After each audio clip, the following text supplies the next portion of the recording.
यंदा लालबागच्या राजाचा दरबार हा तिरुपती बालाजीच्या राजमुकुटात बसवण्यात आलेला आहे। त्यासाठी खास सुवर्ण गजानन महल साकारण्यात आलाय। शिवाय दरबाराची उंची सुद्धा वाढवण्यात आलेली आहे। बोरिवली पूर्व येथील उपनगराच्या राजाचा मुखदर्शन सोहळा पार पडला। बोरिवलीच्या राजाचं यंदाचं 43वं वर्ष आहे। त्यामुळे मूर्तिकार विजय खातू यांची कन्या रेश्मा खातू यांनी ही मूर्ती साकारली आहे। प्रोटोकॉल सोडून सर्वच सरकारी कर्मचाऱ्यांना बोलावल्यानं उपमुख्यमंत्री अजित पवार यांनी केली व्यक्त नाराजी। कराडमध्ये मुक्काम केलेले अजित पवार यांनी सकाळी 6 वाजताच कोल्हापूरकडे प्रस्थान केलं। चंद्रपूरमध्ये सेल्फ क्रिएशन ग्रुपतर्फे बाप्पा मेकिंग कार्यशाळेचं आयोजन करण्यात आलं होतं। यामध्ये शाडूच्या मातीच्या गणेश मूर्ती बनवण्याचं प्रशिक्षण देण्यात आलं। मोठ्या संख्येनं इथं नागरिक उपस्थित होते।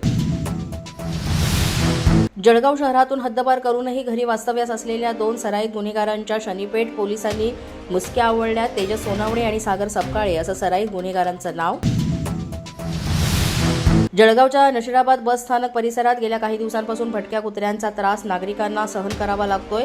15 ते 20 भटके कुत्रे बस स्थानक परिसरात दिसून येत असून प्रवाशांमध्ये भीतीचं वातावरण। गणेशोत्सव अवघ्या 2 दिवसांवर येऊन ठेपलेला आहे। त्यामुळे गिरगावच्या राजाचा मंडप उद्घाटन सोहळा आणि प्रथम दर्शन सोहळा पार पडला। सांस्कृतिक मंत्री आशिष शेलार यांच्या हस्ते हा उद्घाटन सोहळा पार पडला। नवी मुंबई महिला मोर्चा जिल्हा सरचिटणीस सुष्मिता भोसले आणि त्यांच्या सहकारी 15 महिलांनी मंगळागौर कार्यक्रमात ठाकरे यांच्या शिवसेनेमध्ये प्रवेश केला। मुंबईत गणपती बाप्पाच्या आगमनाची लगबग सुरू झालेली आहे। बोरिवलीच्या गोराईच्या राजाचं सुद्धा मूर्तीचं प्रस्थान झालेलं आहे। यावेळेस गणेश भक्तांनी जल्लोषात स्वागत केलं।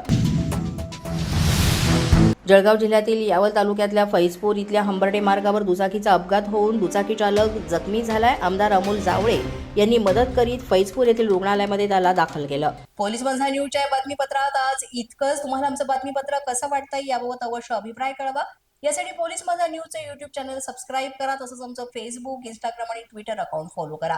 अधिक माहितीसाठी आमच्या www.policemazhanews.com या वेबसाईटला भेट द्या।